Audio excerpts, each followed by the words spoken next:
Have you ever had relations with a couch? Or at least parts of a couch? No comment. I mean, is there anything a teenage boy won't hump besides his mom? No comment.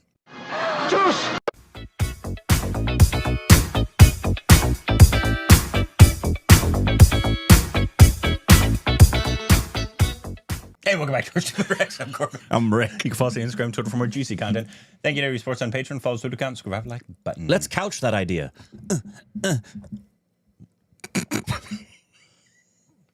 Wow.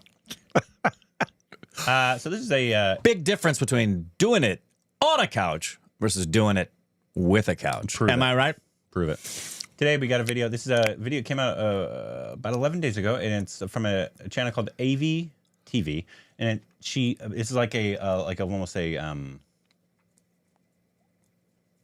granular essay, kind of like a big essay kind of thing. What is it called? A video essay, maybe? Sorry, you said essay, and I was suddenly in Pacoima. Oh, wow. I studied 125 Bollywood film finances, and here's the weird truth. So she kind of actually Studied the finances of 125 Bollywood films? So she basically goes over like Bollywood movies and what the issue currently is in terms of why they aren't making certain types of films. Okay. And the From a financial perspective. perspective. And All so right. I think it'll be interesting, especially because I don't know if she's Indian or not. So that'll be interesting. If maybe she is, I don't know. This video is a deep dive into Bollywood industry, exploring how it grows despite economic challenges and Indians' deep-rooted cultural significance. Discover how the lipstick effect keeps entertainment thriving through times, and why human quest for stories is timeless. Backed by the Lindy effect. I don't know what that is. Do you know what the Lindy effect is? Well, it's when you do the Lindy and other people are affected by it. Here we go.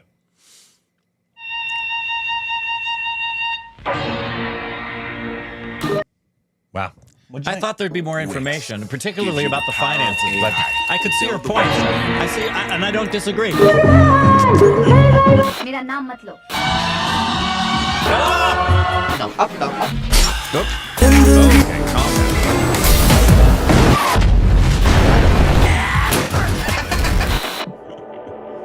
You know, in 2008, when the world was going through the biggest financial crisis since the Great Depression, surprisingly, movie theaters were still packed and lipstick sales were still going up. Now, what's the correlation between all of these? I don't know. A rather important one. It's something called the lipstick effect, which is basically a retail and economic theory which states that when an economy is going through a recession and consumers don't have enough cash to make any large purchases, they still end up spending on smaller items which give them that dopamine hit. For example, going out for a movie or buying a lipstick. It's basically to give people a semblance of normalcy during hard times. So if you think about it, the entertainment industry or Bollywood is actually recession proof. In fact, this made me realize something a little more profound. So a few years ago, I had visited Greece and got to see the Theatre of Dionysus, which is basically a 2,600 years old Greek theatre in Athens. It's supposed to be the first theatre ever constructed, built in 6th century BC. Nice. It was an absolute spectacle. Now, I remember standing there and thinking that this human quest for entertainment, for Storytelling. stories, for escape, it's not just old, it's literally ancient. It's fundamental to who we are as a species. Amen, sister. Preach.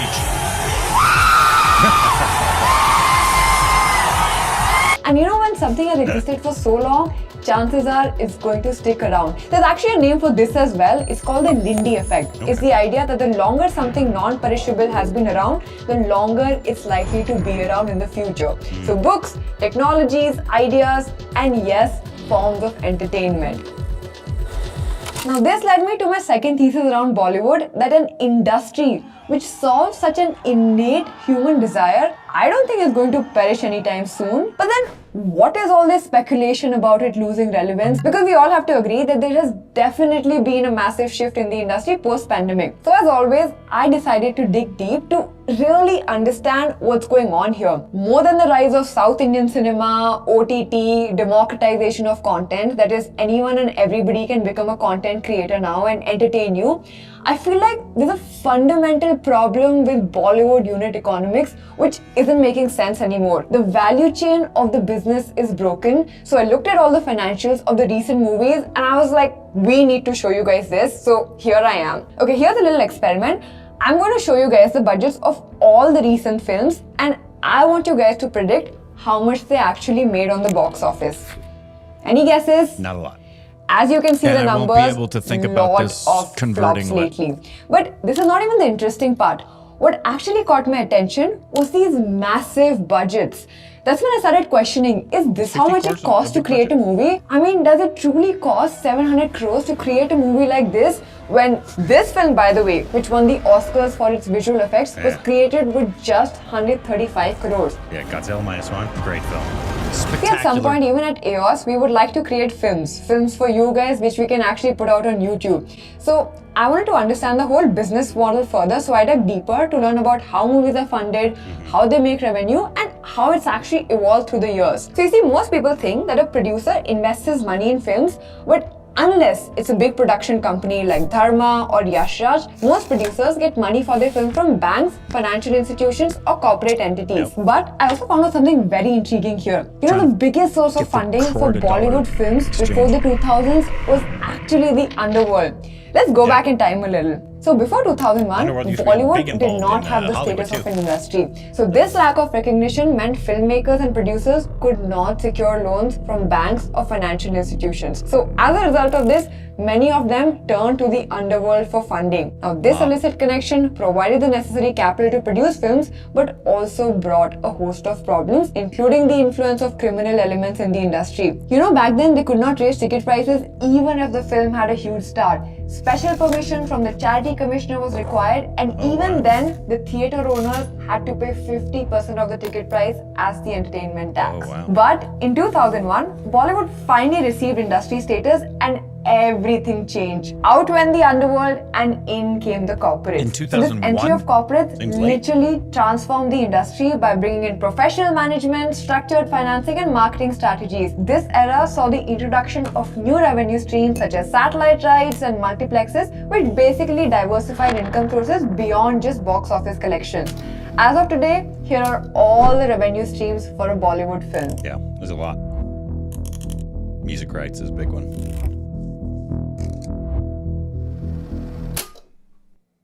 Now this was all great, but this is also where the problem starts. Now these corporates also brought one more thing with them, that was fat paychecks for actors. According to producer Ratan Jain, it was after the introduction of the corporates that stars like Shah Rukh Khan, Salman Khan and Akshay Kumar started charging high fees for their films. See, at least back then, while corporates hiked their fees, actors still had to prove their worth at the box office. But if you look at the correlation between box office performance and actor fees today, the numbers are absolutely bonkers and it just doesn't make sense anymore.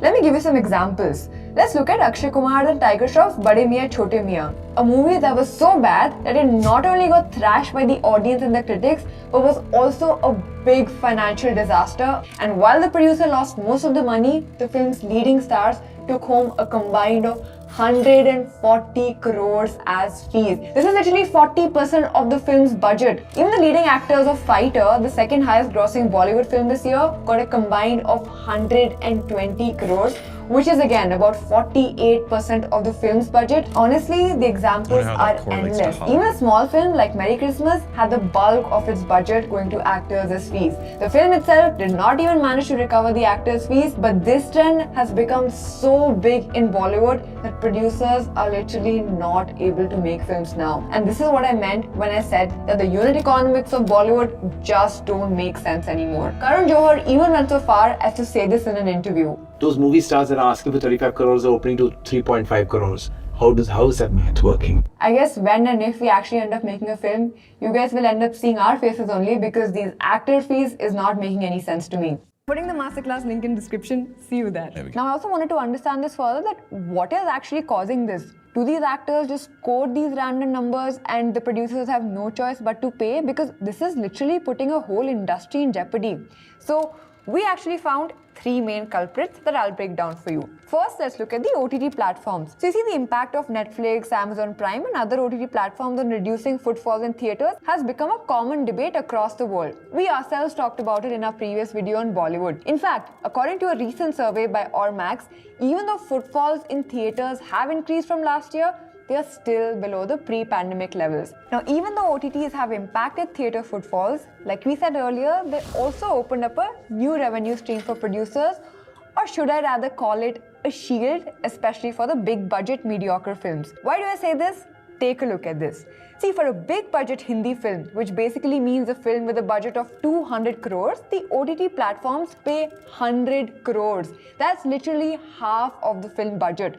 Combine this with satellite and music rights and you've got a guaranteed hit even before the film releases or bombs at the box office. Now, on one side, this was pretty helpful for producers during the pandemic. For example, for films like Sadak 2, Bhuj and Lakshmi, where you might have not even seen or heard of the films, they were sold for hundreds of crores to OTT platforms. Had these films been released in theaters directly, they would not even earn half of what they earn through OTTs. Because honestly, just look at the IMDb ratings. Sadak 2 is the lowest rated Bollywood film. Now, these ratings are important because according to a statistical exercise, an extra 1 point rating on IMDb leads to 17 more crore at the box office. Now, this trend of OTTs paying huge prices for bad films did not end during the pandemic. Kartik Aaryan's Shehzada, for example, was acquired for 40 crore by Netflix, which helped it recover more than 76% of its cost. But if you look at the box office, guess how much it made at the box office?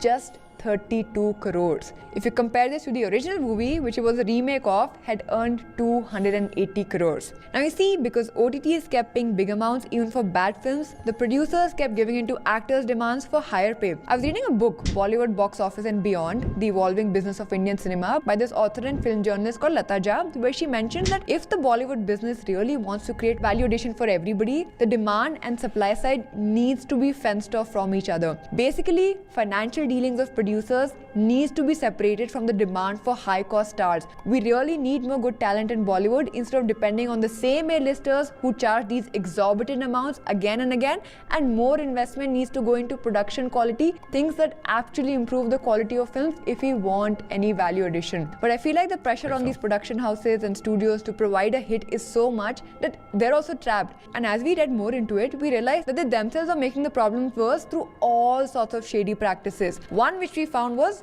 corporate bookings. Now you must be like, what does corporate bookings have to do with this? Hear me out. So corporate bookings are basically companies buying more movie tickets for their employees. Now this was a normal thing for a long time, but according to trade analysts, in the last few years, corporate bookings have actually become a tool not for entertaining employees but for manipulating box office numbers. In fact, last year, Karan Johar and producers of Prabhas's Salar were accused of making corporate bookings to boost their film's box office performance. A trade analyst even declared that Animal was the only film in 2023 which did not do any corporate bookings to boost its box office revenue. And you know what? This is not a hidden practice anymore. Even the audience now knows when a film has engaged in corporate booking. Just take a look at these tweets. Countless people have shared photos and videos of empty shows of films that were sold out on Big My Show. Why are film producers resorting to this? Well, the answer is simple: to create hype.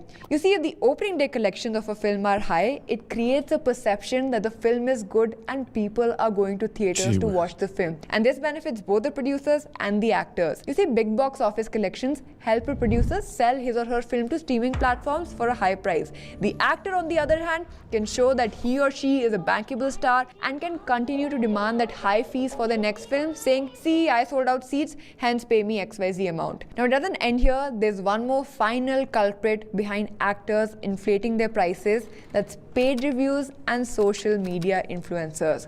See, publicity is not a bad thing at all. Brands, athletes, and even entrepreneurs needed to stay relevant in the eyes of the public. And it's especially important for celebrities because after all, they are in the game of grabbing attention. But in the race to create a favorable perception, Bollywood is becoming too desperate. According to a report by the Indian Express, actors and producers are paying lakhs of rupees to buy favorable reviews, plant fake crowds at events, and capture fake interactions with fans to hype their films and themselves.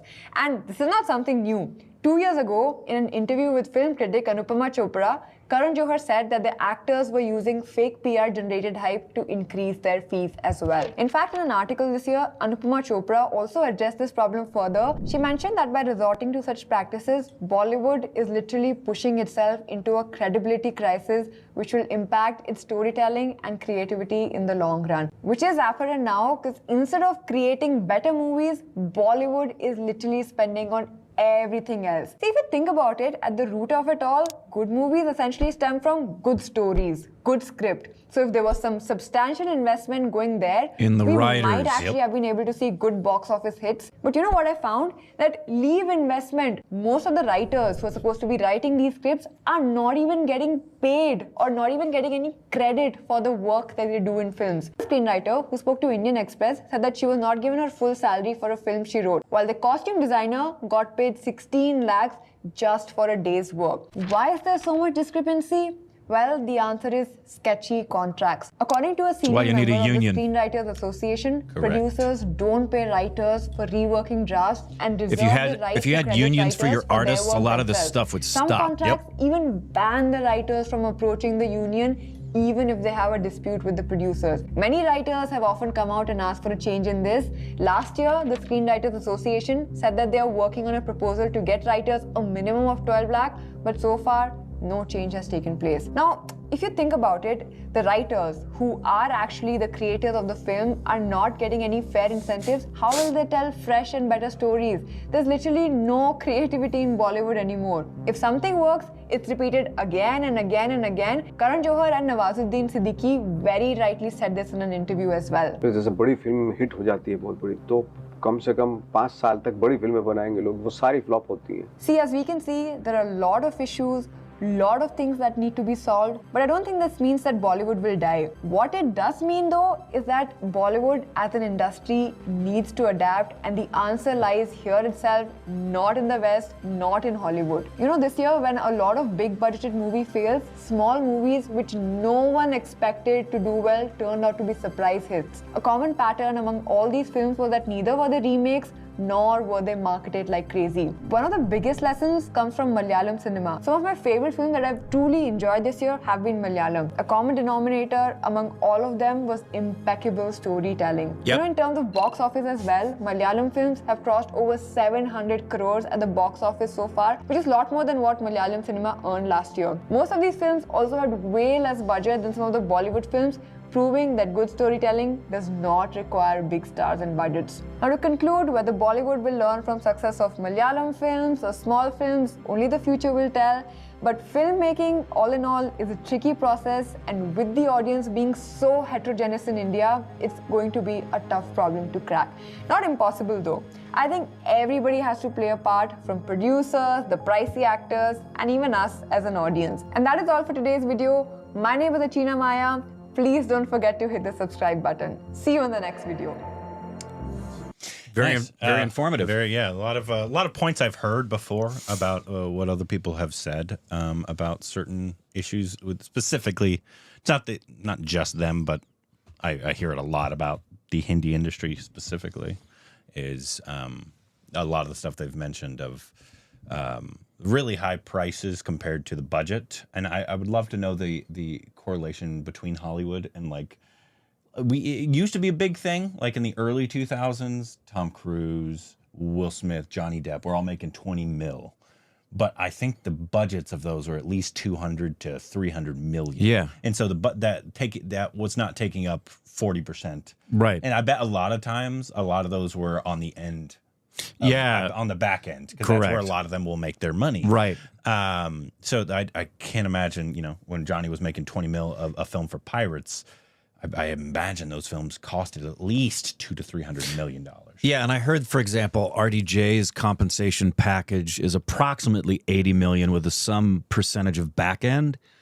But when you consider the expectation they have is going to be $1 billion on the theatrical run Of each film, and that's between two films. Yeah, that's between two films. So split that, but it's $40 million per film. Yeah. If you're looking at $1 billion in profits, he's not asking for a lot comparatively when the fact of the draw has to do with the name. And a lot of the time, names are a draw. And Robert, that is an outlier, I think, nowadays. Right, Is Robert right. Downey Jr. 'Cause That's he's Robert Downey that's a Jr. unicorn. He in created the Marvel. he's that's a unicorn. So, like, I don't think anybody else is really making No. that. And Tom Cruise, like, even when Tom Cruise did Top Gun, which are widely successful, he's the producer. He's the on that. producer of the and film. So he's like, I'm basically gonna take the thing I most of don't. it on The back thing end. I don't. There's a lot of things I don't understand. How do theater owners not have the legal recourse to sue production houses that book their theaters without having a single human sit their butt in the seat? Because they get the money, I guess. Oh, they don't get. They want concessions. That's why they have intervals. Well, I don't know how the unless they're also getting paid Yeah. by them in addition to the seats, they're also getting paid under the table I imagine to be quiet. there's a lot of that. Yeah. And I know because obviously with that corporate bookings, I do hear about those a lot. And they, since they've done it, they get accused of it a lot of times, even when they're not doing it as well. And so like they, or buying paid reviews.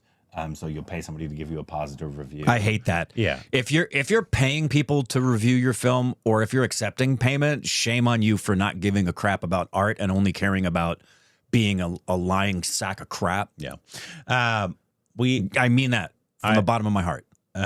We get accused of being paid all the time, and I've said it many times. I've actually never been offered. Thankfully, yet, because I get a lot of emails of. if you do, we're gonna. If I find out you've offered to pay us something, we're gonna talk. I will talk about it publicly. That's different than would you like to come see our film? Correct. But they don't say for a positive review. Never. That's never happened yet. No.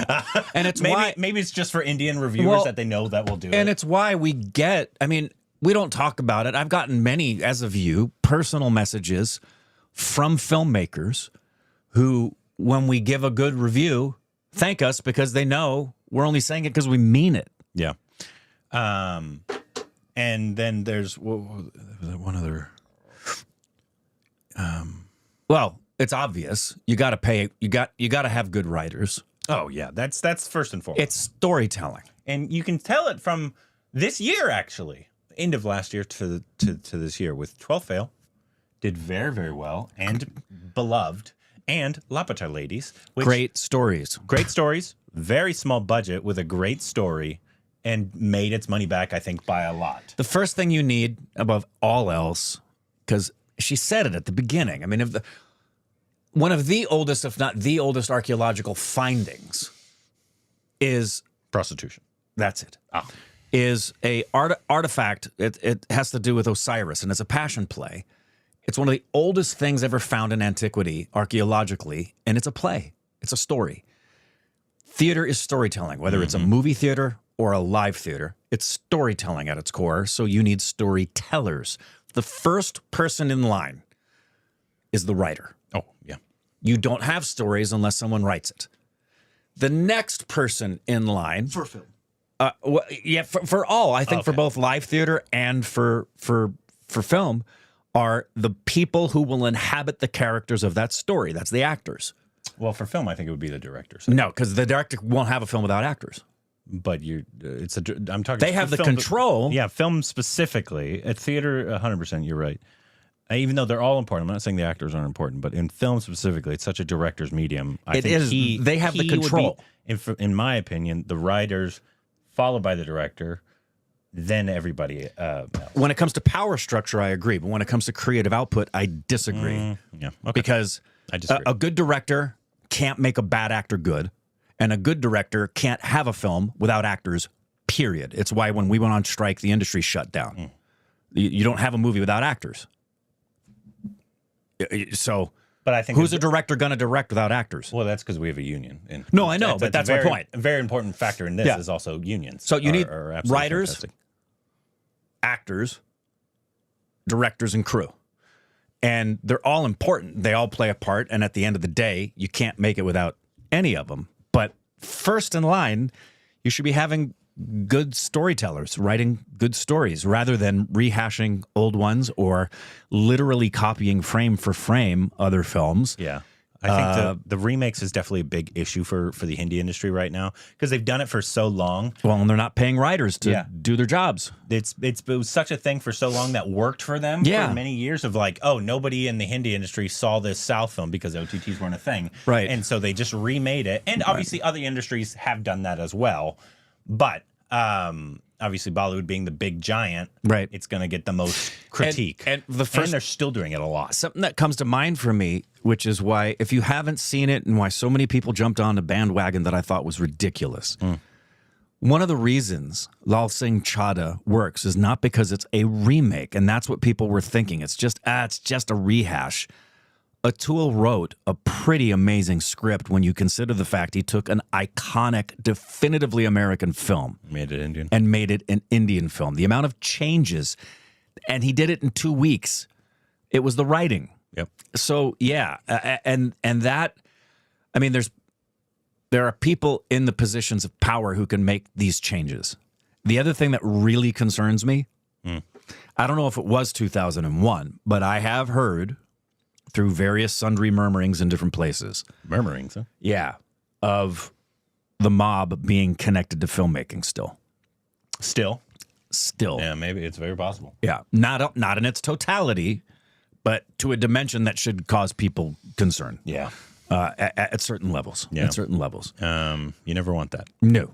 Granted. Criminality and artistry should never go. Well, criminality and anything should never go together. Granted, obviously, anytime there's people of power with money, there's always going to be corruption, unfortunately. Oh, yeah. Very famously, Harvey Weinstein here. The massive monster that he is. Yeah. The most powerful man in Hollywood for everybody decades. Turned their back on him. Not everybody, but most everybody. Yeah. For decades. And was doing monstrous, awful things. Yeah. And so I have no doubt, really, that there's probably underworld, mob, whatever you want to call it, still happening today, especially with an industry, and this goes not only just for Bollywood, for all industries that don't have a union.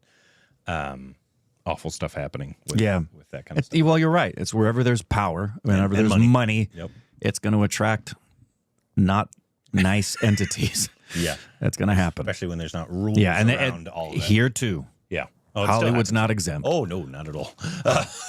Or sports, for that matter. No. Yeah, look at the FIFA. I mean, just I don't know if you heard about this recently, but down at Comic-Con this year, massive sex trafficking bust, just like they do at the Super Bowl, because wherever there's money and power, there's going to be corruption. Yep. Yeah. Awful. But that was really informative. Video. Yeah, great job by the channel. Very informative. Really different take than obviously we usually like to get into, because it did handle a lot of the financial parts of it, and we just usually like to talk about the film and whether we think it was good or not. And partly because we'll talk about finances on films in Hollywood because we know how that works a lot better than we do. We really don't understand. We can't even differentiate crore from the dollar yet. We hear a lot of this kind of stuff, like big actor fees and that one I struggle with because not fully. I do understand. Obviously, if you're taking up 40 or 50% of the budget, I think that's kind of crazy.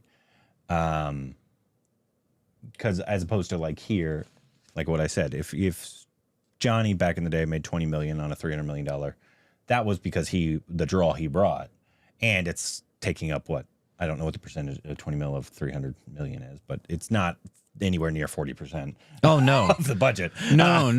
So you definitely 20 mil of 300 mil is like 5%. Yeah, so definitely 8%. If you're taking up that much of it, even though for India it's so different because they're still kind of, and they're getting away from it on the star system. A lot of people will go see a movie because it's Shah Rukh Khan coming back after 5 years, right? Right.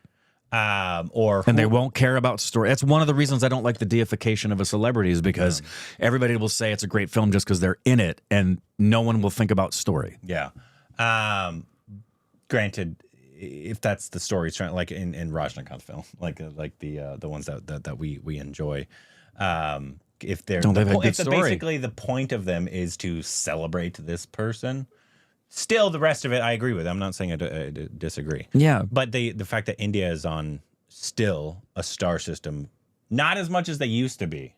No. But, Yeah, I think that's one of the things. A lot of people want to transition. and they want the actors to transition. That's what, like, for the longest time here, big stars would never do a series after they've become a movie star. Ever. And now everybody's doing it because the stories are great. And Exactly. Like Leonardo, I feel like Leo, even though he doesn't need my opinion on his career, I think he should do a series. I think he would do an HBO series. That would be fucking balls to the wall, awesome. Or like every star is doing it now, and you can. I mean, there's money there now too, so they can ask what they want to ask for. But you're going to get a good story, and people want to see you there. People just want to see their stars, but also want stars with good stories. It's good stories. It always comes back to that. It comes back to good stories. Writing is the most important part of any at least artistic medium. Yeah. Actually, I don't know about any artistic medium, dance, but does that start with choreography? Yeah, I consider choreography being writing. Story? You do? Okay. Yeah. It's the person who has the idea and turns it into a material reality. Yeah. The composer. Okay. Whether it's music, whether it's dance, whether it's screenplay. Painting, though? Yeah, that came from whether it's... So you have a blank canvas. Someone is going to be the composer of whatever appears on that canvas. So you'd consider painting basically the writer. The writer. The painter is the author of the art, of that art form. Okay. Yeah. Where it's different. That's why in song, I'm more interested in necessarily who wrote the song versus who just performed it. The performance is incredibly important. Yeah. But as much as everybody loves Whitney's I Will Always Love You, that's Dolly's song. Dolly's song. Yeah. She's very happy she sold it too. Yeah. You know the story about that with Elvis? Yeah. Yeah. Anyway. She just didn't want to sell it to that asshole. Well, he what's his name? Yeah. His manager said, I hope you know every song Elvis does, he owns the publishing. And she said, I did not know that. On the day they were going to record. She said, whoa. No, we did not talk about that. And Colonel said, it was Colonel Tom. He said, oh, yeah, no, everything Elvis does, he owns the publishing. She said, I'm not giving up the publishing. He said, no, he's not singing it. Okay. And she said, she said no to Elvis Presley. Rightly so, because she held on to that. But anyway. Good for her. Yep. Anyways, let us know your thoughts on this. I'm sure you have already. People have a ton of thoughts on this, probably better informed than we are, just because you probably know the industries better. If you're in the industry. Yeah. I'm sure it's very, very pro-union. And I think that could actually change so much. It could. And I don't know how much unions, I doubt they're a big part of Indian culture. Just because of what I know of how Indians work, basically. And the laws are so different. When we form a union here in the United States, it has a whole different legal framework. Yeah. And because of that, that's why it works, where you can't just tell India, make a union. Yeah, make a union in this, because it's not going to work the same way constitutionally or from state to state. Yeah. It's way more complicated. But that kind of stuff really helps with a lot of this stuff. Like a writer not being paid for a rewrite. Yeah. And gives you standards and norms and minimums. I also think some of these actors, I think it would help their careers. I don't think it's a good look for Akshay. He does 4 or 5 films a year, and at least 4 of them are flops. I don't think that looks good on you, even though obviously, because I think he's a good artist. I think you'll make your brand better if you're like, I'm going to take less and give it to the writer to make a great, compelling story. Of course. It's going to make your career take off, because the actors always get the credit. If you're like, he was in this great film. Yeah, he loves picking great films. He's really, you'll get the credit for the writing, even though you didn't. Do you know how happy you would make everybody too? When you're on set and the whole crew and everybody there knows that you are letting the wealth be shared amongst everybody there without denigrating. I mean, there's a percentage the star should get. Yeah. That's higher than a non-star without question. But I agree with you. It's a complex issue. It's for complex. sure, but it's a very well-informed video. Go check out our channel. I'll put it in the link in the description below so you can go check that out. Thank you for making it.